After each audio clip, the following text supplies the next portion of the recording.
વિઝાગુરુમાં excellence સ્કૂલથી student આવ્યા હતા seminar attend કરવા માટે. તો કેવો રહ્યો એનો એક્સપિરિયન્સ વિઝાગુરુ સાથે? My name is Bihola Krishna. મને સૌથી વધારે એ ગમ્યું કે સ્ટડી સાથે અહીંયા ફેમિલી ટૂર સાથે પણ લઈ જવામાં આવે છે. અહીંયાથી સ્કિલ્સ ડેવલપ કરવાનું શીખવાડ્યું, એઆઈ વિશે શીખવાડ્યું, અહીંયાથી કઈ રીતે બહાર જઈને કઈ રીતે સ્ટડી કરવી એના વિશે જાણવાનું. ખૂબ જ સરસ. અને મારું નામ સાકુનિયા દેવરાજ છે. હું 11 કોમર્સમાં ભણું છું.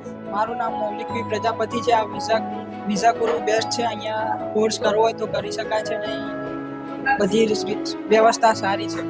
ઓકે, સો શું શીખ્યા તમે? અહીંથી તમે જવું હોય તો કઈ રીતે તમે જઈ શકો છો, અહીંથી ત્યાં પહોંચો ત્યાં સુધીની બધી માહિતી તમને મળી છે. Okay, thank you so much.